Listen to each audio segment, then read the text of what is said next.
So, can you share some numbers about the e-payment space in the Arab region? Number of transaction, the volume of monthly transaction, any numbers you have?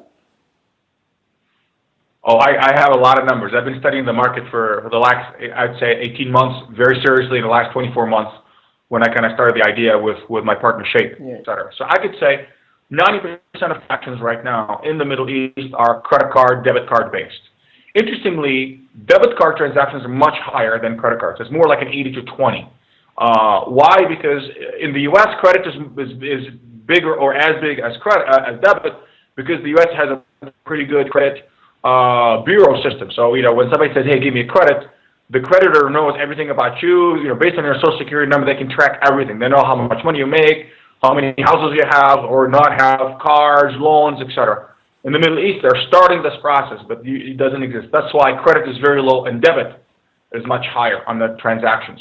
Electronic payments, now it's done with NFC, which is near field communication with the little devices. I would say it's less than 1%.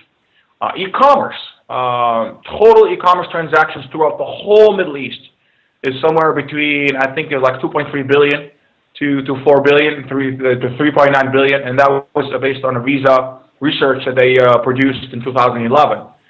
Interestingly, 19% of all e-commerce is happening in Dubai and in the UAE. Everybody, okay, Saudi Arabia, because they're much bigger, then the e-commerce is going to happen from Saudi Arabia. Actually, most of the e-commerce is happening from UAE. Bahrain is actually the second one, although Bahrain is tiny compared to the other countries. And then you've got Saudi Arabia, and then Kuwait, and then Qatar. So e-commerce is starting to happen for various reasons. Why? Mainly because of security issues and transaction processors not being comfortable transacting in an open environment on credit cards. So there's a lot more restrictions.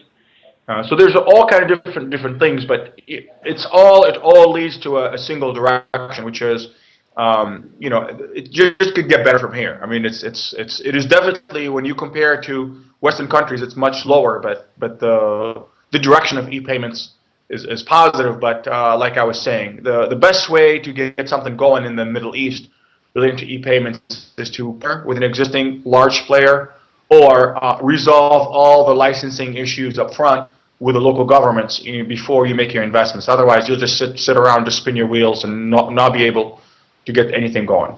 Mhm.